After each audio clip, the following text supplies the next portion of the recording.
அனைவருக்கும் வணக்கம். பொதுவாக காசியில் இருந்தால் முக்தி, திருவாரூரில் பிறந்தால் முக்தி, சிதம்பரத்தை தரிசித்தால் முக்தி கிடைக்கும். ஆனால் நினைத்தாலே முக்தி தரக்கூடிய தலமாக தான் திருவண்ணாமலை அண்ணாமலையார் கோவில் இருக்குது.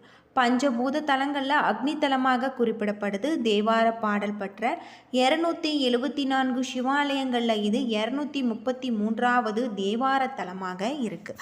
அம்மனின் 51 சக்தி பீடங்களில் அருண சக்தி பீடமாக இருக்குது. திருவண்ணாமலை அண்ணாமலையார் பற்றிய பல சுவாரஸ்யமான தகவலை பற்றி தெரிஞ்சுக்கலாம். வீடியோ ரொம்பவே பயனுள்ளதாக இருக்கும். அதனால் வீடியோவை கடைசி வரைக்கும் ஸ்கிப் பண்ணாமல் பாருங்கள். நம்ம சேனலை நீங்கள் இன்னும் சப்ஸ்கிரைப் பண்ணலைன்னா மறக்காமல் சப்ஸ்கிரைப் பண்ணிவிடுங்க. வாங்க வீடியோக்குள்ளே போகலாம். திருவண்ணாமலை அண்ணாமலையார் கோவில் பல்வேறு சிறப்புகளை கொண்டிருக்கக்கூடியதாக. விநாயகருக்கு இங்கு அறுபடை வீடு இருக்குது. இந்த தலத்தில் கிளி கோபுரத்தின் கீழ் இடது பக்கம் இருக்கக்கூடிய அல்லல் போக்கும் விநாயகர் சன்னதி விநாயகருடைய முதல் படை வீடாக இருக்குது.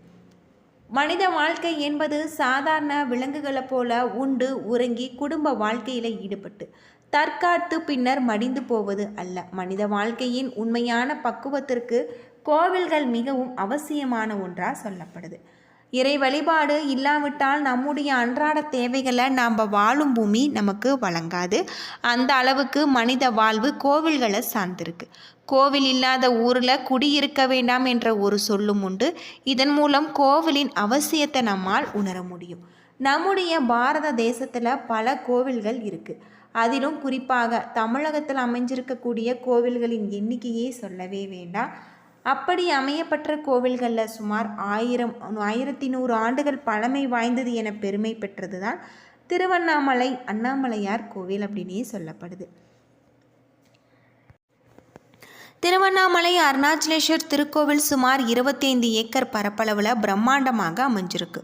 கோவிலில் 9 கோபுரங்கள், 6 பிரகாரங்கள், 142 சன்னதிகள், 22 பிள்ளையார்கள், 306 மண்டபங்கள், 1000 தூண்கள் கொண்ட 1000 கால் மண்டபம், இதனடியில் பாதாள லிங்கம், 43 செப்பு சிலைகள், திருமண மண்டபம், அண்ணாமலையார் பாத மண்டபம் என அமைந்த கோவிலாக இருக்குது. சிவகங்கை தீர்த்தம், பிரம்ம தீர்த்தம் என 2 பெருங்குளங்கள் கோவிலின் உள்ளே அமைந்திருப்பது தனி சிறப்புக்குரிய ஒன்று. படைக்கும் கடவுளான பிரம்மாவுக்கும் காக்கும் கடவுளான விஷ்ணுவுக்கும் தங்களில் யார் உயர்ந்தவர்கள் என வாக்குவாதம் ஏற்பட்டது. இதை அறிந்த சிவபெருமான் அவர்கள் முன் ஜோதி வடிவில் தோன்றியிருக்காங்க. இருவருமே சிவனிடம் முறையிட்டிருக்காங்க. அப்பொழுது சிவன் யார் தனது அடிமுடியை கண்டு வருகிறீர்களோ அவர்களே உயர்ந்தவர்கள் என கூறியிருக்காங்க. விஷ்ணு வராக அவதாரம் எடுத்து பூமிக்குள் சென்றிருக்காரு. அது போய்கொண்டே இருந்தது. திரும்பி வந்து சிவனிடம் தன்னால் கண்டறிய முடியவில்லை என ஒப்புக்கொண்டிருக்காங்க. பிரம்மா அன்ன பறவையாக உருவெடுத்து சிவபெருமானின் முடியை கண்டு வர கிளம்பியிருக்காரு. அவரால் காண முடியவில்லை. சிவபெருமானே முழு முதல் கடவுள் என்பதை உணர்ந்து கொண்டு அவரை வணங்கி நின்றிருக்காங்க. சிவபெருமானுமே ஜோதி வடிவில் இருந்து ஒரு மலையாக மாறி காட்சி கொடுத்திருக்காங்க. அந்த மலைதான் கோவிலின் பின்புறம் அமைஞ்சிருக்கக்கூடிய அண்ணாமலை. இந்த தலத்தில் சுயம்புலிங்க திருமேனியாக நாக கிரீடம் அணிந்து தூய வெண்ணிற ஆடையுடன் அருணாச்சலேஸ்வரர் என்ற திருநாமத்துடன் தரிசிக்கும் வரக்கூடிய பக்தர்களுக்கு அருள் புரிஞ்சிருக்காங்க.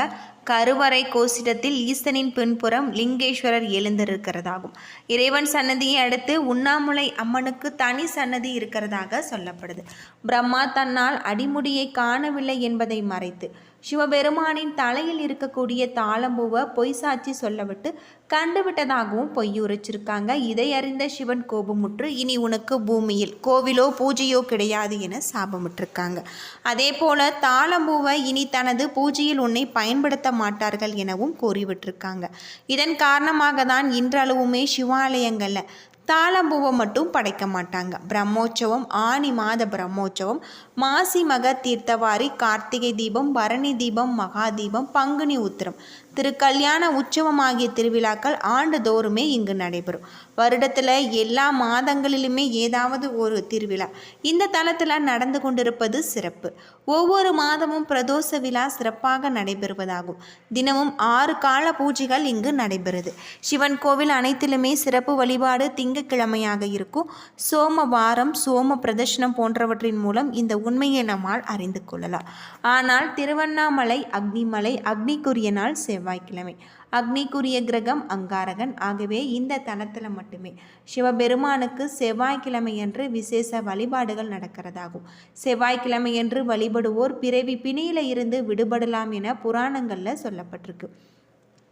இங்கு கிளி கோபுரம் 81 அடி உயரம். தெற்கு திருமஞ்சன கோபுரம் 157 அடி உயரம். தெற்கு கட்டை கோபுரம் 70 அடி உயரம். மேற்கு பேய் கோபுரம் 160 அடி உயரம்.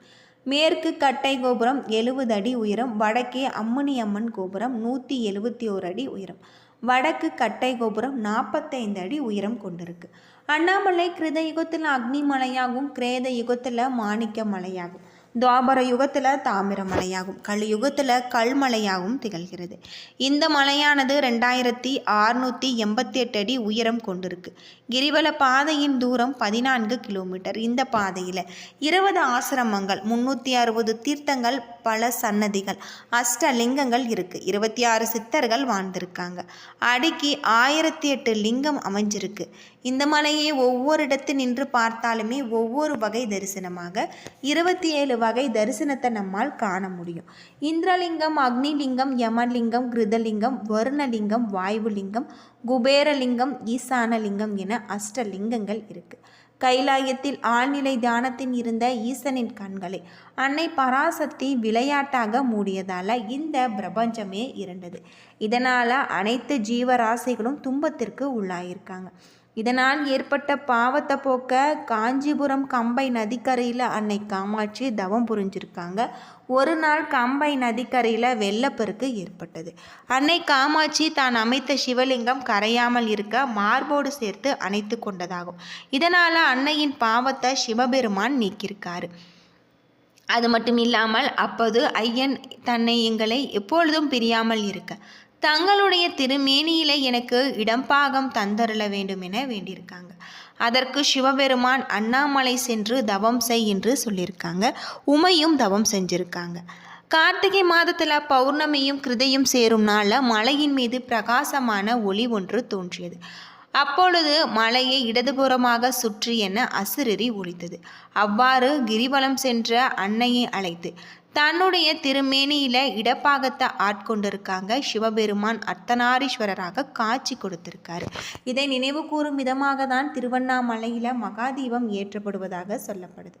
ஞாயிற்றுக்கிழமைகளில் நாம் கிரிவலம் மேற்கொள்வதால் சிவலோக பதவியும், திங்கக்கிழமைகளில் இந்திர பதவியும், செவ்வாய்க்கிழமைகளில் கடன் வறுமை நீங்கும், புதன்கிழமைகளில் கலைகளில் தேர்ச்சி முக்தி கிடைக்கும், வியாழக்கிழமை ஞானம் கிடைக்கும், வெள்ளிக்கிழமை வைகுண்ட பதவி கிடைக்கும், சனிக்கிழமை பிறவி பிணை அகலும். கிரிவலத்தை தொடங்குவதற்கு முன்பு திருவண்ணாமலை அருகே இருக்கக்கூடிய பூத நாராயணனை தரிசித்து அனுமதி பெற வேண்டும்.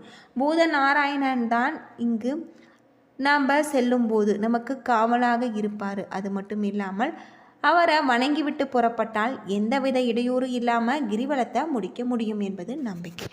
பின்னர் வழியில் இரட்டை பிள்ளையாரை நாம் வணங்க வேணும். அதன் பிறகு ஆலயம் சென்று அண்ணாமலையாரையும் அம்பிகையும் நாம் தரிசிக்க வேண்டும். இதன் பிறகு கோவிலில் ராஜகோபுரத்தை வணங்கிவிட்டு மலையை வலம் வர தொடங்க வேண்டும். கிரிவலத்தை இப்படிதான் தொடங்க வேண்டும் என்பது நியதி. கிரிவல பாதையில் 8 திசைகளிலுமே ஒவ்வொரு லிங்கம் இருக்குது. கிரிவலத்தை இந்த லிங்கத்தை வணங்கிவிட்டு செல்ல வேண்டும். மலையை ஒட்டி நடக்காமல் இடது பக்கமாக செல்ல வேணும். நம்மோடு சித்தர்களும் நடந்து வருவாங்க என சொல்லப்படுது.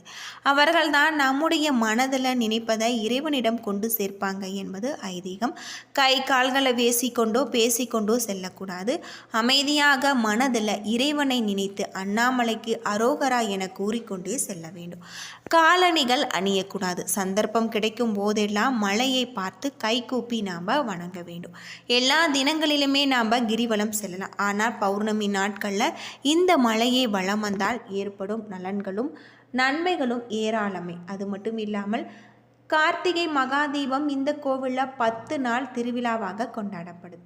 விழாவின் இறுதி நாளன்று மாலை 6 மணிக்கு மேல் இறைவன் மற்றும் இறைவுக்கு பூஜைகள் செய்யப்பட்ட பின்பு 10 தீபங்களையும் மூலத்தாளத்துடன் எடுத்து செல்லப்பட்டு கொடிக்கம்பம் அருகே இருக்கக்கூடிய தீப கொப்பரையில் ஒன்று சேர்த்து எரிய விடுவாங்க. அந்த நிமிடத்தில் அர்த்தநாரீஸ்வரர் காட்சி கொடுத்து உள்ளே சென்று விடுவார்.